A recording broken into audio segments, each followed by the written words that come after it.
Hi everyone, welcome back to flavours with Subha. இன்றைக்கி வந்து ஒரு ஃபேமஸான கபாப் ரெசிபி தான் நான் எனக்கு செய்ய போகிறேன். கலோட்டி கபாப். இந்த கபாப் பார்த்திங்கன்னா ரொம்ப ஜூஸியாக, ரொம்ப டெண்டராக இருக்கும். சாப்பிட்றதுக்கு சூப்பராக இருக்கும். இது பண்ணுறதும் ரொம்ப ஈஸி தான். இதுக்கு தேவையான இன்க்ரீடியன்ட்ஸ் எல்லாமே வீட்டில் இருக்கக்கூடிய இன்க்ரீடியன்ட்ஸ் தான். ஸோ இப்போ வாங்க இது எப்படி பண்ணுறதுன்னு பார்க்கலாம். இப்போ ஃபஸ்ட்டு வந்து இந்த கபாப் பண்ணுறதுக்கு நம்ம கொஞ்சம் மசாலா அரைச்சிக்கலாம். அதுக்கு நான் இங்கே வந்து கொஞ்சமாக சோம்பு, ஜீரகம், ஜாவித்ரி, ஒரு சின்ன துண்டு நட்சத்திர சோம்பு, ஒரு சின்ன துண்டு ஜாதிக்காய், ஏலக்காய், அதுக்கப்புறம் மிளகு இது எல்லாத்தையும் எடுத்துகிட்டு மிக்சியில் வந்து நல்லா பவுடராக அரைச்சி எடுத்துக்கோங்க.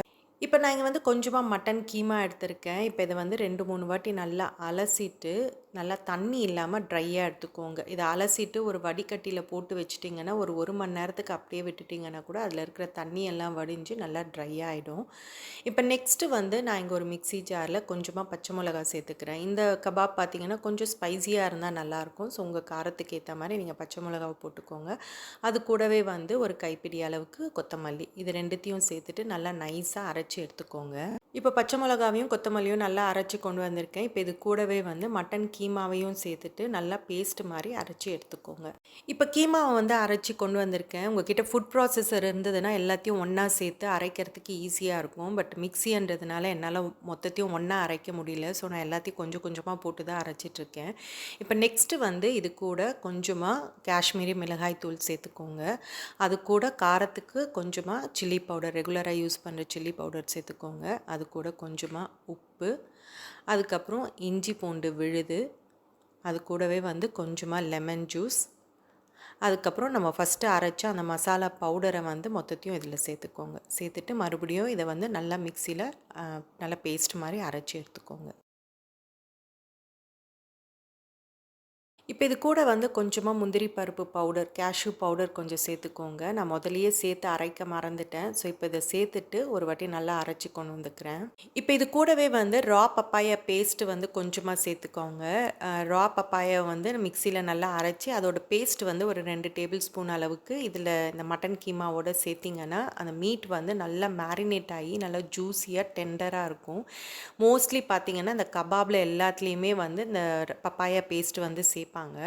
ஸோ எனக்கு இன்றைக்கி கிடைக்கல, உங்ககிட்ட இருந்ததுன்னா இந்த பப்பாயா பேஸ்ட் வந்து கொஞ்சமாக சேர்த்து மேரினேட் பண்ணிக்கோங்க. நெக்ஸ்ட்டு வந்து நான் இங்கே கொஞ்சமாக ஆனியன்ஸை தின் ஸ்லைசஸாக கட் பண்ணி ஃப்ரை பண்ணி வச்சுருக்கேன். இது வந்து நான் டீப் ஃப்ரை பண்ணல, மைக்ரோவேவில் வச்சு தான் ஃப்ரை பண்ணியிருக்கேன். அதில் பண்ணால் கூட நல்லா கிறிஸ்பியாக வரும்.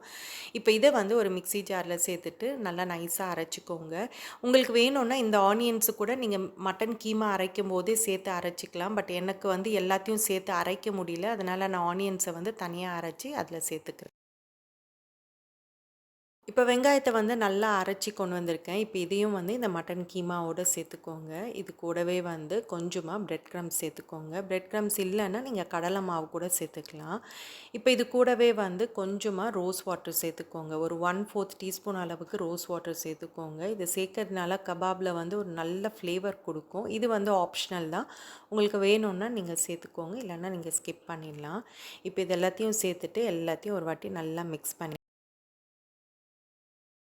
இப்போ எல்லாத்தையும் சேர்த்து நல்லா மிக்ஸ் பண்ணியாச்சு. இப்போ இதை வந்து ஒரு 2 மணி நேரத்துக்கு நல்லா மேரினேட் பண்ணிக்கோங்க. ஒரு வேளை உங்களுக்கு டைம் இல்லைன்னா அட்லீஸ்ட் ஒரு 30 நிமிஷத்துக்காவது இதை மேரினேட் பண்ணி வச்சுக்கோங்க. இப்போ 1 மணி நேரமாக இந்த மட்டன் வந்து நல்லா ஊறிட்டுருக்கு. இப்போ இந்த டைமில் நான் ஒரு சின்ன துண்டு அடுப்பு கறியை நல்லா நெருப்பில் காட்டி கீமாக்கு நடுவில் வந்து வச்சுடுங்க.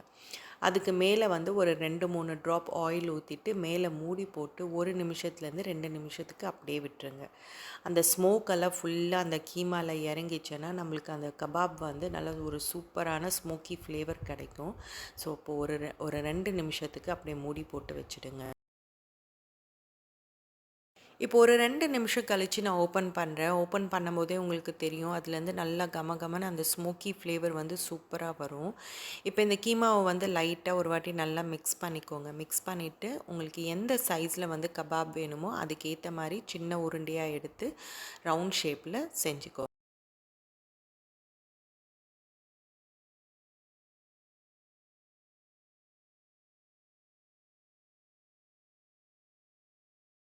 இப்போ இந்த மாதிரி ரவுண்டாக செஞ்சுட்டு இப்போ இதை வந்து நான் இங்கே ஒரு பேனில் கொஞ்சமாக எண்ணெய் சேர்த்து மீடியம் ஹீட்டில் ஹீட் பண்ணி வச்சுருக்கேன். இப்போ இதில் வந்து இந்த கபாப் எல்லாத்தையும் சேர்த்துக்கோங்க. சேர்த்துட்டு மீடியம் ஹீட்லேயே வந்து 2 சைடும் நல்லா கோல்டன் ப்ரௌன் கலர் வர வரைக்கும் ஃப்ரை பண்ணி எடுத்துக்கோங்க.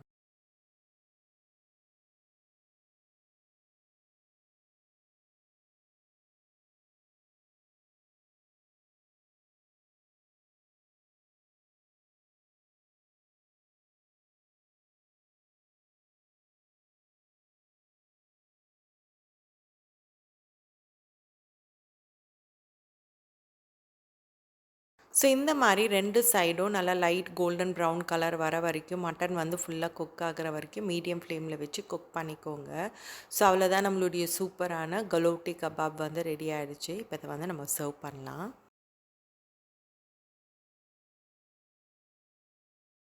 ஸோ அவ்வளோதான், நம்மளுடைய சூப்பரான கலோட்டி கபாப் வந்து ரெடி ஆகிடுச்சு. இது வந்து நீங்கள் ஸ்டார்ட்டராக சர்வ் பண்ணும்போது இது கூட வந்து நல்லா ஸ்பைசியான க்ரீன் சட்னி வச்சு சர்வ் பண்ணிங்கன்னா சூப்பராக இருக்கும். இது வந்து நீங்கள் சப்பாத்தியில் வந்து ரோல் பண்ணி கூட கொடுக்கலாம். பசங்களுக்கெல்லாம் வந்து லஞ்ச் பாக்ஸுக்கு கூட நீங்கள் பேக் பண்ணி கொடுக்கலாம். ரொம்ப நல்லாயிருக்கும். ட்ரை பண்ணி பாருங்கள். ஸோ இன்றைக்கி வீடியோ இதோட முடியுது. நெக்ஸ்ட் வேறொரு இன்ட்ரெஸ்டிங்கான வீடியோவோட உங்களை பார்க்குறேன். என்னோடய வீடியோஸ் எல்லாம் உங்களுக்கு பிடிச்சிருந்ததுன்னா, என்னோடய ரெசிபீஸ் எல்லாம் உங்களுக்கு பிடிச்சிருந்ததுன்னா, ப்ளீஸ் ஃப்ளேவர்ஸ் வித் சுபாக்கு சப்ஸ்கிரைப் பண்ணுங்கள், ஷேர் பண்ணுங்கள், அண்ட் மறக்காமல் பெல் ஐக்கானையும் ப்ரெஸ் பண்ணி வச்சுக்கோங்க. தேங்க்யூ.